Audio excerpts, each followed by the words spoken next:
শ্রী অদ্বৈত ভবন। নমস্কার। আজ আবার নিয়ে এলাম শান্তিপুরের একটি পুরনো মন্দিরে। এটি শান্তিপুরের মধ্যম গোস্বামী বাড়ি নামে খ্যাত। এটি শান্তিপুর হাটখোলা পাড়ায় অবস্থিত। চলুন ভেতরে প্রবেশ করি। একটি বিজ্ঞপ্তি দেয়া আছে, যাতে লেখা আছে, এই স্মারকের ধ্বংস, ক্ষতি, পরিবর্তন, বিকৃতি, সৌন্দর্য হানি, অপসারণ বা বিলুপ্তি ঘটাইবেন আইনত দায়বদ্ধ থাকিবেন। এটি একটি সরকারি নোটিশ, যাতে কেউ এই স্থাপত্যের কোনো রকম ক্ষতি সাধন না করে। চলুন ভেতরে দেখি কি আছে। সুন্দর একটি মন্দির নজর আসছে। আস্তে আস্তে এগিয়ে যাব, দেখব কি বিগ্রহ আছে ভেতরে। একটি পাশে আর একটি, দুটি মন্দির।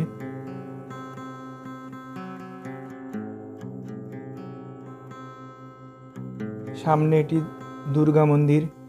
দুর্গোৎসবের সময় মহা ধুমধাম করে পুজো হয়। এই যে সামনে, এটি সেই দুর্গা মন্দির। সুন্দর একটি পদ্ম ফুলের প্রতিকৃতি।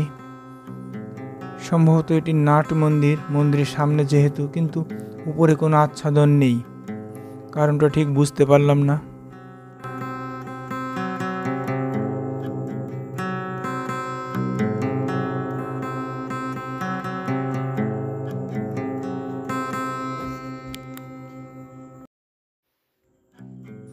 শ্রী অদ্বৈত চন্দ্রায় নমঃ। মন্দির গাত্রে প্রস্তর ফলকে লেখা।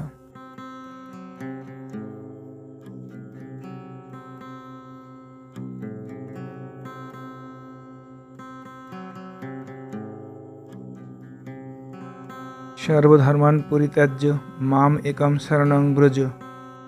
মন্দিরের গায়ে গীতার একটি শ্লোক লেখা রয়েছে। অষ্টাদশ অধ্যায়ের ৬৬তম শ্লোক এটি।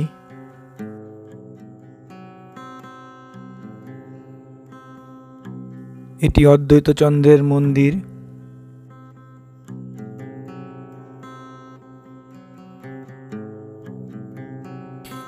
শ্রী অদ্বৈত আচার্য এবং সীতা দেবী অধিষ্ঠিত আছেন ভেতরে। খুবই পুরনো মন্দির এগুলো। টেরাকোটার কাজ এবং অন্যান্য শিল্পশৈলী দেখলে মোটামুটি অনুমান করা যায়। ইনি রাধা গোকুল চাঁদ। ভেতরে দুই জোড়া বিগ্রহ দেখতে পাচ্ছি। উপরে যেটি আছে বড় দুটি, সেটি রাধা গোকুল চাঁদ, এবং নিচে আরো দুটি বিগ্রহ বসানো আছে।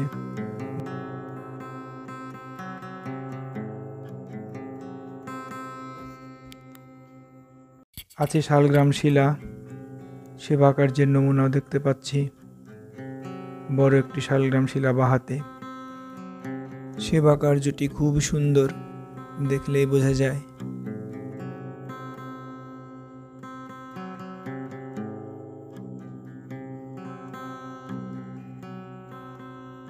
নিচে অনেকগুলি শালগ্রাম শিলা। বাঁদিকে উপরের বেদিতে একটি বড় শালগ্রাম শিলা।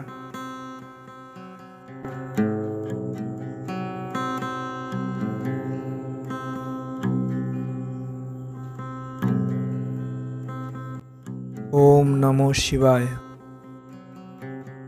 একটি শিব মন্দির, বড় মন্দিরের ঠিক পাশেই।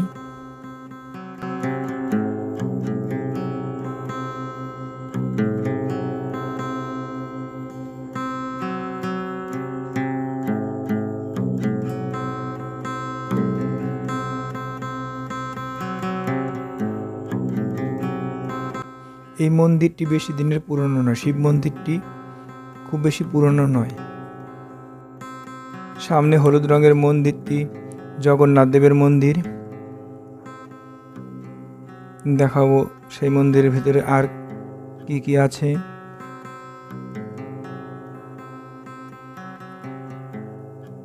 মন্দিরের সামনে নাট মন্দিরটিতে কোনো আচ্ছাদন নেই। বুঝতে পারছি না কিভাবে এটি ব্যবহৃত হতো, কি কারণে। পদ্ম ফুলের সুন্দর একটি প্রতিকৃতি। পুরো মন্দির চত্বরটিতে একটি শান্তির পরিবেশ অনুভূত হচ্ছে।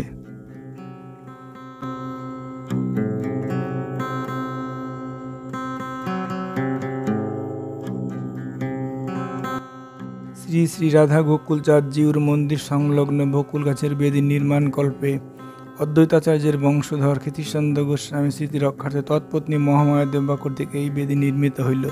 1417 সন উল্লেখ আছে। জগন্নাথ, বলদেব এবং মাঝখানে সুভদ্রা দেবী।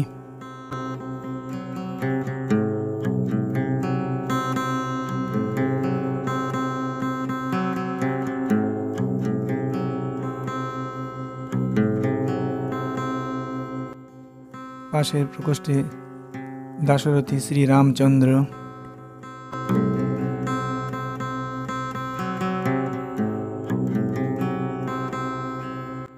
সামনে পাদুকা যুগল রয়েছে।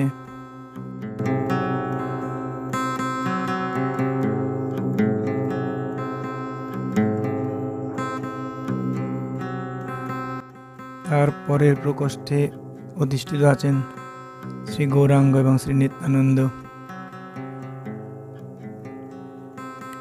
হরিনাম সংকীর্তনের হোতা গৌরাঙ্গ এবং নিত্যানন্দ। নয়নাভের মূর্তিগুলি খুব সুন্দর।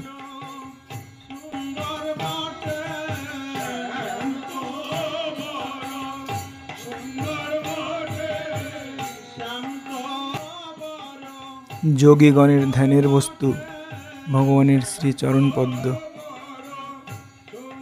জয় গৌর, জয় নিতাই।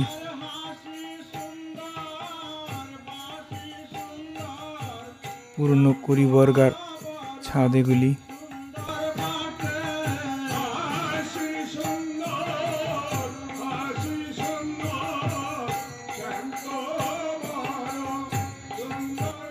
এটি অদ্বৈতচন্দ্রের মন্দির, মাঝখানে গোকুল চাঁদজিউর মন্দির এবং ডান হাতে দুর্গা মন্দির। এটি গোস্বামী বাড়ির বাইরের অংশ। রাস উৎসবের সময় সমস্ত বিগ্রহগুলিকে এই মন্দিরে নিয়ে আসা হয়। বড় রাস্তা থেকে এটি প্রবেশপথ। মূল ফটক শ্রী শ্রী গোকুল চাঁদজিউ, উপরে পাথরের ফলকে লেখা। এই রাস্তাটি শ্যামচাঁদ মন্দির থেকে সোজা পশ্চিম দিকে আসলে এই গোকুলচাঁদ বিগ্রহ বাড়িটি পড়বে। মন্দিরটি শান্তিপুর হাটখোলা পাড়ায় অবস্থিত। শান্তিপুর স্টেশন থেকে টোটোতে 10 মিনিটে পৌঁছানো যায়। আজকে সাথে আরেকটি মন্দির দেখাবো, শ্রী শ্রী পঞ্চরত্ন কালীমাতা মন্দির। এটি ভারতমাতা মোড়ে অবস্থিত।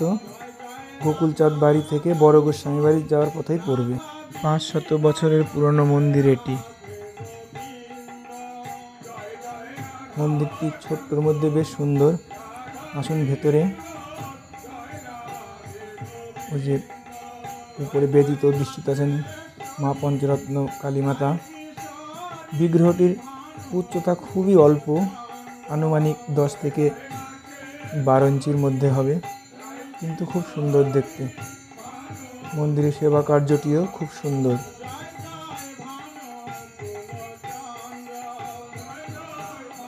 যাই হোক, ভিডিওটি এখন শেষ করব। ভিডিওটি যদি সামান্য ভালো লাগে একটি লাইক করবেন, কমেন্ট করবেন এবং সাবস্ক্রাইব করে সঙ্গে থাকবেন। দেখা হবে পরের ভিডিওতে। ততক্ষণ পর্যন্ত সবাই ভালো থাকবেন, সুস্থ থাকবেন। নমস্কার।